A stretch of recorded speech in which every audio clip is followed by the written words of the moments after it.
Well, good afternoon.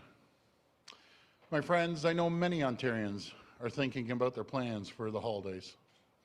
I know there are many families who are looking forward to their traditions and special celebrations, whether it's lighting the menorah or a visit from Santa.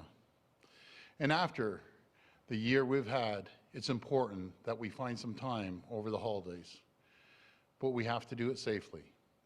I know that families are starting to make their plans, so it's important that our health officials provide advice. The Chief Medical Officer of Health and the Public Health Measures Table have provided detailed guidance on how to stay safe and healthy this holiday season. I encourage everyone to review this guidance as you make your plans for the holidays, because this year is unlike any other. We are in the second wave of COVID-19, and we can't take any chances. We have to bend the curve and stop the spread of this awful virus. And each of us has a role to play. The safest way for any of us to enjoy the holidays, no matter where we live in the province, is to celebrate with our own households. Doing so is critical if you live in a lockdown region. If you live alone, you can join one other household so you won't be alone for the holidays. Please don't have big holiday parties, don't have large gatherings. Most importantly, follow the guidelines for your region as outlined in the province's COVID-19 framework. They're clear, they're easy to understand, and they're online for everyone to learn more. And folks, we know this is really difficult time for our small businesses. That's why we're investing $600 million to help small businesses in red or locked down zones. We will cover your fixed cost. We're covering property taxes, gas bills, and hydro bills. We worked with the federal government to provide support for up to 95% of your rent and up to 65% of your payroll cost. It's why we're providing grants up to $1,000 to help small businesses cover the cost of PPE. And it's why we're investing $57 million in the digital Main Street program to help more businesses build their online presence and reach more customers. We're doing everything we can to support our small businesses, but the most important thing of all for all of us to do is to support small businesses this holiday season. Shop local, shop early. I know it's easy going to big box stores or ordering from the big online retailers like Amazon, but whatever you need to buy, there's probably a small business in your neighborhood that sells it. So buy it from them, especially during the Christmas time. We should try to give back to small businesses who's given us so much back to our communities. Buy from your local toy store. Stop by your local bakery. Order takeout. Believe me, folks, it makes a world of difference to those mom and pop shops. Let's spread a little more joy this season, take care of each other, and make sure we stay safe and healthy. Thank you, and God bless the people of Ontario. Now I'll hand it to Ministralia. Thank you, Premier. This has undoubtedly been a year like no other, and the holiday season will need to be a little different in order to protect our loved ones and our communities. To support Ontario families as they begin to plan for the holidays, we are providing some initial guidance on how to safely celebrate this year based on the advice of medical officials. We do know how difficult the past few months have been for many people, and as much as we all want to spend time with family and friends, we must continue to do our part to stop the spread of COVID-19. That is why, as the Premier said, we are urging all Ontarians, no matter where you live, to only celebrate in person with the people you live with. If you live alone, join one other household to celebrate with. To connect with family, friends, and coworkers over the holidays, virtual celebrations are the safest option. Or consider exploring Ontario's great outdoors, where physical distancing can be maintained while you are hiking, building a snowman, or decorating the outside of your home with lights. This is the safest way to spend the holidays this year and to protect each other. Everyone has a part to play to stop the spread of this virus and to protect our loved ones and our community this holiday season. This includes making safe choices on how to celebrate. Wear a face covering when physical distancing is a challenge. Maintain 2 meters apart from others outside your household. Wash your hands often and stay home if you are not feeling well. We will also be launching a new website to provide more direct and up-to-date guidance to further support Ontarians as they plan for a safe holiday season. By continuing to follow public health advice, we can ensure a safe and healthy holiday season for everyone. We know it's hard. We know people miss hugging their loved ones.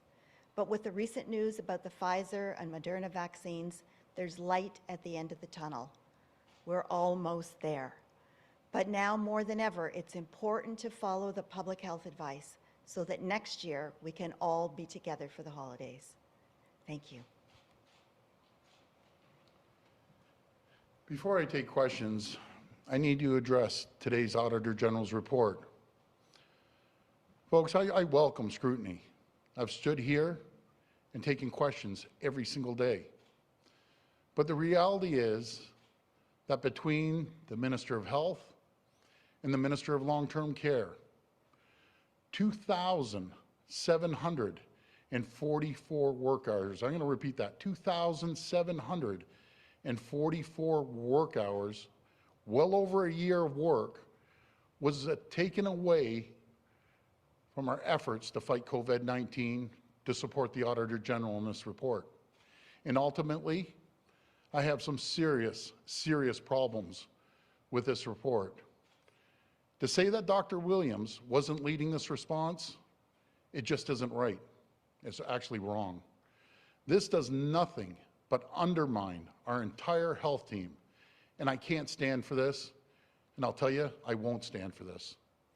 My friends, ultimately, as your elected premier, the buck stops with me. But Dr. Williams has been riding shotgun with me from day one. There's no daylight, and I'm going to repeat this, no daylight between us. In every decision we have made, every step of the way, the health team, Dr. Williams, has guided us from day one. They have led us throughout this pandemic. For their help and support, I'm extremely, extremely grateful. They work around the clock, right around the clock, for 9 months straight without taking a single break. These are people who put everything they have into guiding us through an impossible situation, an unprecedented crisis.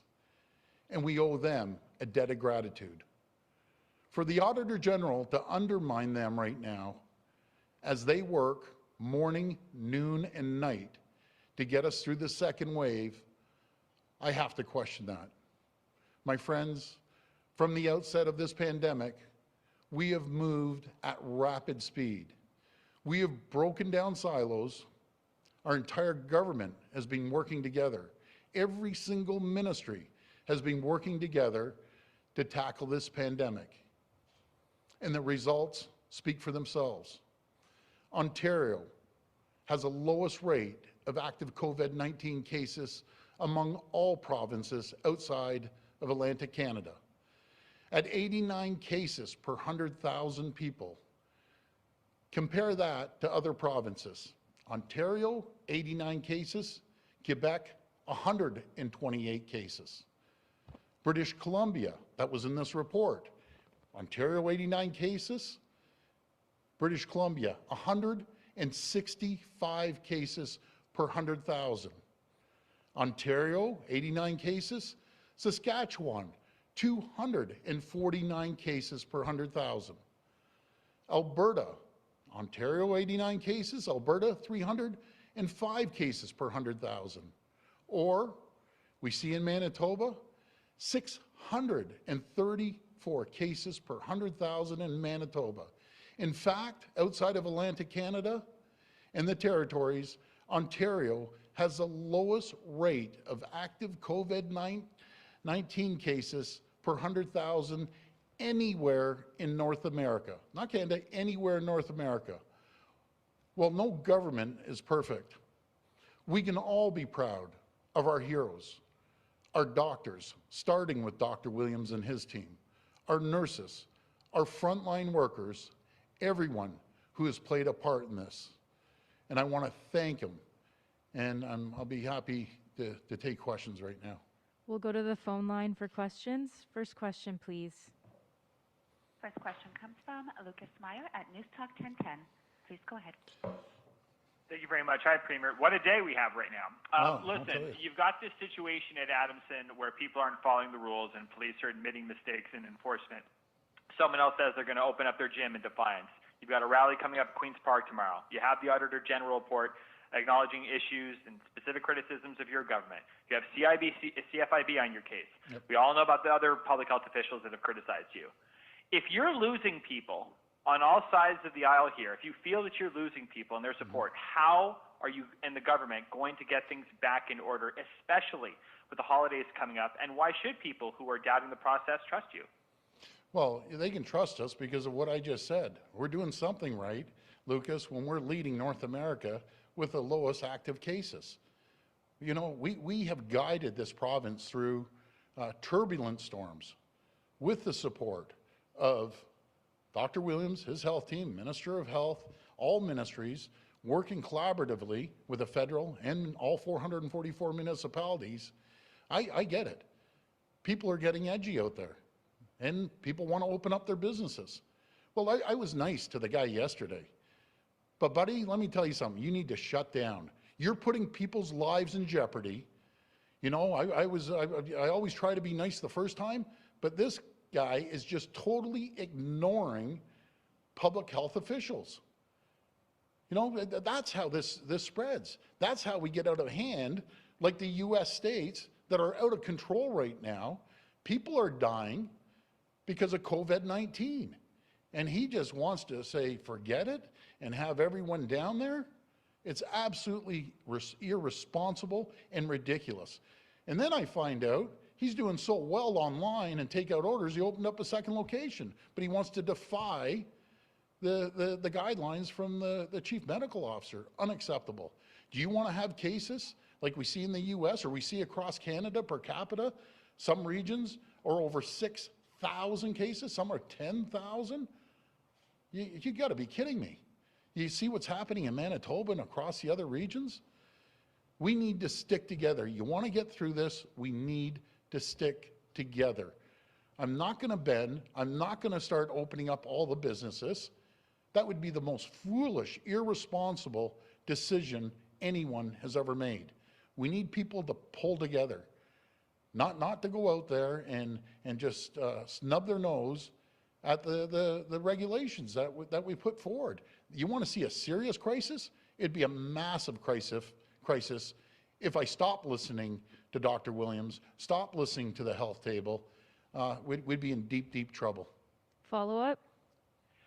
Premier, do you said the buck stops with you, and you also, but also mentioning that you feel that this report undermines the public health process. There is a lot in there besides the comments about Dr. Williams. There's the issues around the asymptomatic testing, around the field staff, around not having an emergency management IT system. So in your view, after looking at this report, how much of it, like percentage-wise, do you feel is a legitimate, fair criticism of you, and how much do you feel isn't? Well, the Auditor General, let me just tell the people at home the Auditor General's role. The Auditor General is to go through the financial statements of all ministries and look for value for money. The Auditor General's job is not to be the chief medical officer, not to be the ombudsman, not to sit there and give us health advice, which I've always said there's a big problem with an accountant that starts giving me health advice or vice versa, or the doc's trying to give me economic advice. It doesn't work out well. So all I'm asking for the Auditor General, after 21 pages, I'm going to repeat this, 21 pages of inaccuracies throughout this report, for ever since day one, since I've been Premier, you've never, ever heard me criticize the Auditor General. Never. If there's financial issues, I'm here. I'll sit there and, I'll answer the questions day in, day out. But to sit in the office and throw hand grenades at Dr. Williams and his team and the Minister of Health is totally unacceptable. Totally unacceptable. Stick with looking for value for money. Stick with the job that we hired you for. Don't start pretending you're a doctor or a health professional, because I can tell you, you aren't. Stick with the numbers. Stick with the number crunching. Next question. Next question comes from Nicole Lampa at CTV Kitchener. Please go ahead. Hi, Premier. Hi, how you doing? Just before this press conference, Waterloo Region's Medical Officer of Health issued a Section 22 for shopping malls and retail stores requiring owners and operators to actively monitor and manage capacity to ensure physical distancing is maintained. This is because Waterloo Region cases and positivity rates continue to climb, and we just logged in moments ago our daily highest case count since the start of the pandemic. We are now in the red. Is there talks for Waterloo Region to enter a lockdown? Yeah, I'll pass that to Dr. Williams. Thank you. Well, thank you. And I think what you're addressing there is the uniqueness of Ontario, where we do have, unlike any other province in Canada, we have local public health, local medical officer health, their staff and team, combined with municipal officials, many who are elected sit on their Board of Health councils. When we have our regional ones doing issues, and they've asked me even today when I was talking to some about where do you think your place should lie with the numbers you're getting? And some asked to say, well, if we're in a yellow zone or an orange zone, but there's some things we really need to address up further, are we supposed to go ahead and put a Section 22? And I said, we've always encouraged you, if you see unique things in your area that you want to go beyond the ROA, that's expected of you. As a local medical officer of health in my area for many years, I never waited for Toronto to tell me to get my job done. I went ahead and did it. And you do those things. You make sure your board understands, you make sure the public understand, and you make sure you have the evidence to support that decision. And our medical officers do that. That's one of the strengths of Ontario's public health system. We have that in place. And I talked to a couple who said they're going to do that. And I said, excellent, can you document that? Send it in so we can make sure we have consistency across the province. Because if I'm doing something in my area and you're in the same color zone next to me, they're going to ask, why is he doing it and I'm not doing it? And the coordination between them is very critical. They know that, they understand that, and we are doing that, and they've been excellent at coordinating throughout the whole process. So I applaud them for doing that, because that's their job, that's what's in legislation, that's the requirement of their position in their local area. Follow up? Does this mean, have you had talks about Waterloo Region entering a lockdown? As of today, when reviewing the numbers, we had no one potentially entering a lockdown. So we didn't talk to anyone about a lockdown. I think they're all concerned, especially those that are in the red zone. Are they getting ready to move into that? And we had no health unit to consult at this stage that we saw was entering into the lockdown further. We'll have some further discussions with them. So no, we didn't have that discussion. Next question. Next question comes from Lorenda Redikoff at CBC. Please go ahead. Hi, Lorenda. Hi there. First question regarding the auditor's report. Premier Ford, how do you justify spending $1.6 million to get a consulting firm to tell you who to put on that COVID command table, on the various tables, pardon me? I'll pass that to the Minister of Health. Well, we knew we needed to act quickly, and we needed some with the knowledge and experience of how to put together a plan that would coordinate the response of the many ministries that had to be dealing with COVID-19. It wasn't just the Ministry of Health, it was Long-Term Care, Solicitor General, and the list goes on and on. So we wanted to make sure that we could respond in a coordinated whole-of-government approach, get us out of our respective silos, and so we needed to hire some with the expertise in order to do that, and that money, I believe, was well spent, because we have been able to have that coordinated response, and to make sure that that I know in Ministry of Health what's going on in the other ministries, because that will help determine some of the decisions that we need to make. So this was a firm that had experience in putting together plans in some of the U.S. states and other locations, and so that's why we went to this particular organization. Follow up? On to the plans for Christmas. Medical experts have been calling for you to take stronger measures in the weeks before you put the current ones in place. What do you say to responses that the advice for these holidays could have looked different for people had you acted faster? And if I can also squeeze one more in there, what are your recommendations for people for flying or traveling, particularly if they are isolating beforehand? Well, first of all, you could always say, should have, could have, would have. Again, I listened to Dr. Williams and the health team, take guidance from them, and I'm happy that we made this decision because we have to lower the numbers. It's very simple. If I didn't do it, we got some people out there saying, keep the businesses open. You have other people saying you need to close them down. We're trying to do a happy balance. We have to keep the economy moving and protect the health and well-being of every single person in this province. And that's the number one priority. Health is number one priority. Without the health, we have no economy. All of a sudden, you start filling up the hospitals, the ICU units. You have backlogs of surgeries not getting done as you fill up the hospitals. We have to stop the spread. It's very simple. Next question. Next question comes from Robert Benzie at the Toronto Star. Please go ahead. Hi, Robert. Hi, Premier. I wanted to ask you about a story that's on our front page this morning about this alleged $11 million fraud of provincial funds that were designed to go to families, mostly with kids with special needs. It looks like the police are investigating. The government is contending that $11 million was stolen. I'm just wondering for your thoughts on that, and how could this happen? Are you not doing enough oversight? Yeah. Well, first of all, my hands are tied. It's in front of the courts, but what I can tell you, it's totally unacceptable what's happened, and I'm sure they'll face the consequences. It's unacceptable. I wish I could go full steam on this one, but I can't. It's in front of the courts. My hands are tied on this one. Ask me after the decision has been made, and I'll open up on this guy like I've never seen. Follow up?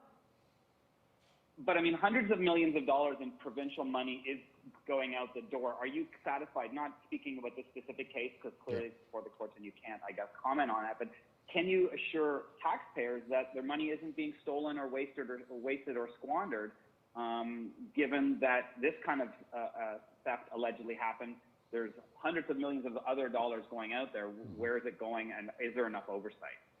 I believe there's enough oversight, and I wish I could get into more details about what happened to the other situation, but I can't. But I do feel like there's oversight. We're pushing the system. I can tell you, there's no government that has pushed the system harder than what I have, my Minister of Health has, Dr. Williams. Everyone is pushing the system. It's not business as usual. To the point, we're changing the whole procurement program, and we're going to save $1 billion to $2 billion for the taxpayers. I've seen, Robert, since this pandemic, I've seen the cracks in the ship left by the previous government, and we're fixing it. No matter if it's long-term care, if it's procurement of the PPEs and the procurement system that I mentioned the other day of 7,000 procurement officers in Ontario, that's unacceptable. So not only are we're working on the COVID response, we're working on fixing the system and respecting the taxpayers' money and coming out of this with a better system than we've ever had on all fronts, no matter if it's a healthcare front or the justice system or any other area, education. We have a better system than we had before the broken system that we inherited, bar none. It's not even comparable. Last question. Last question comes from Jeff Gray at the Globe and Mail. Please go ahead. Hi, Jeff. Oh, hi. Thanks.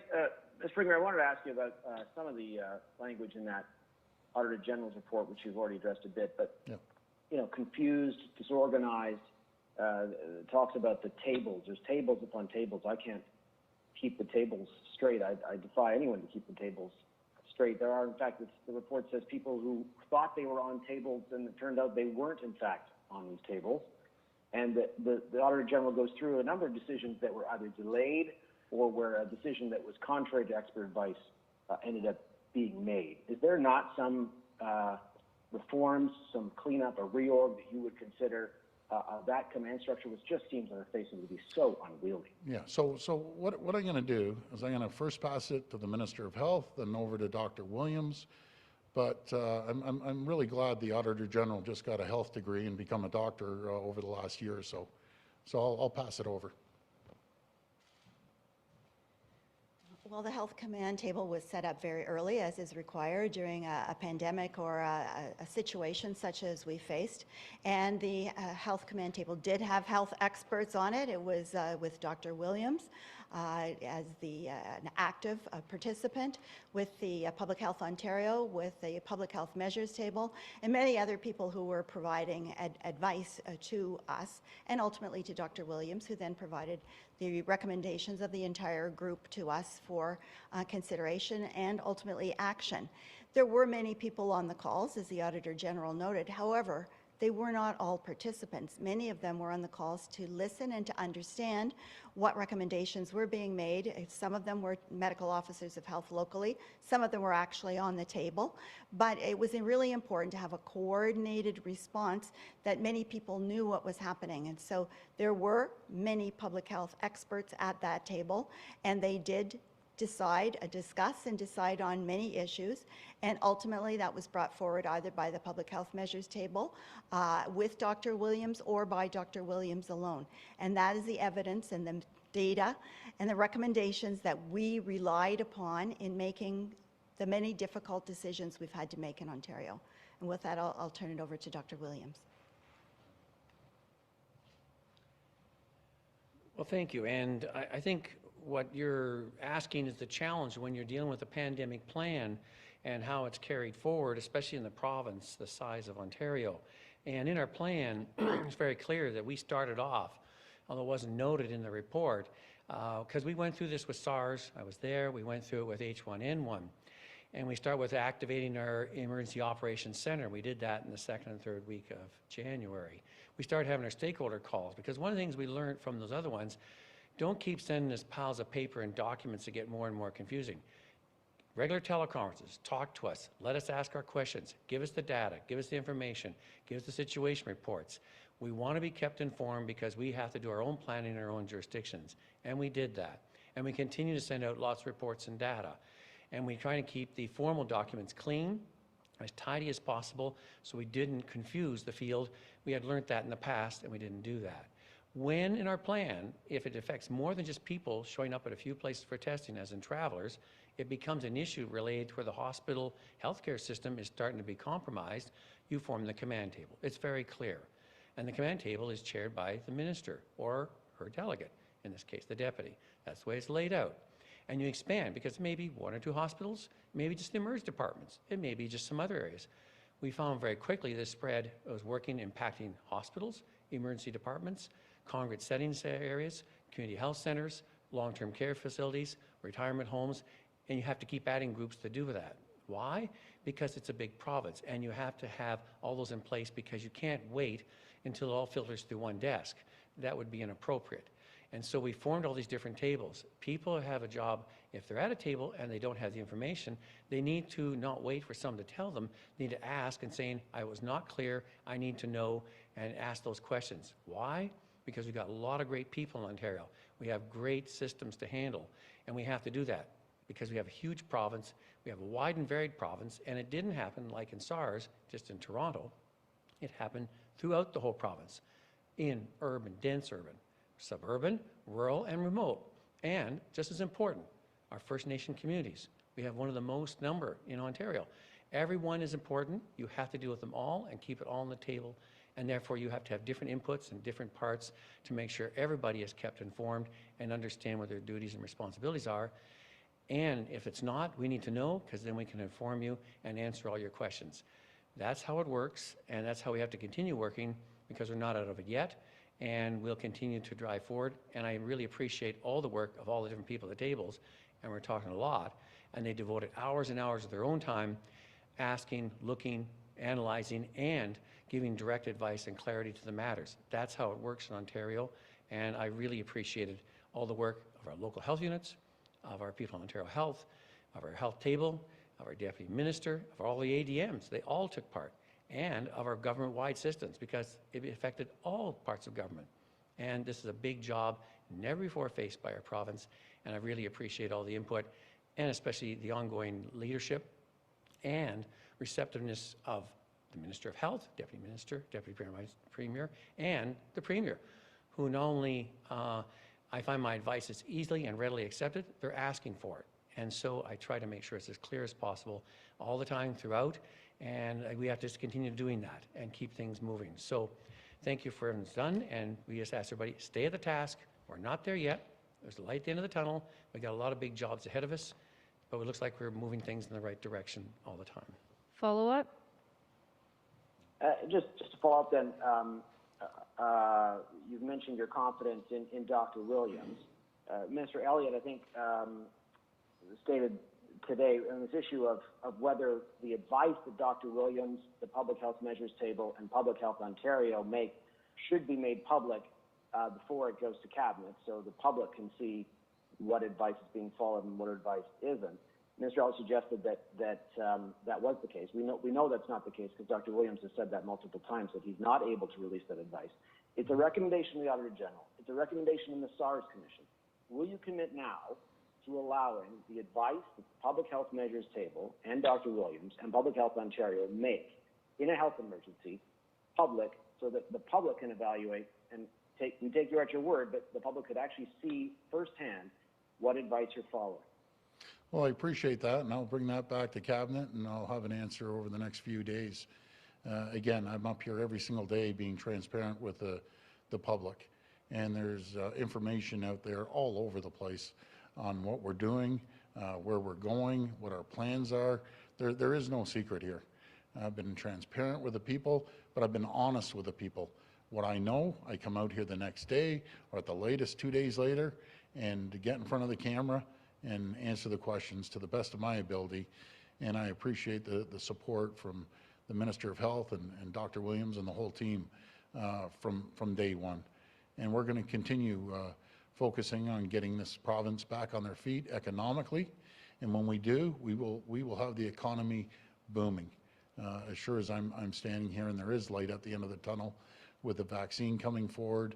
And this is very simple.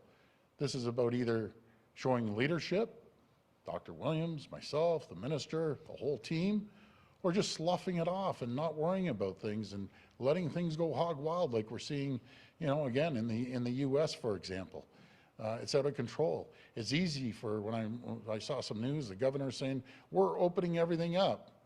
Yeah, there's thousands of deaths in the state when they open it up. And I know people do not want that to happen. They want to make sure their family's safe, especially during the holiday seasons. They want their elderly grandparents, they want their mothers and fathers safe, and they want their kids safe. And I'll tell you, Dr. Williams, the Minister of Health, they've done a spectacular job. Numbers don't lie. Look around the world what's happening. You know something? We have a long ways to go, but we're doing pretty good. So thank you, everyone. Thanks, everyone.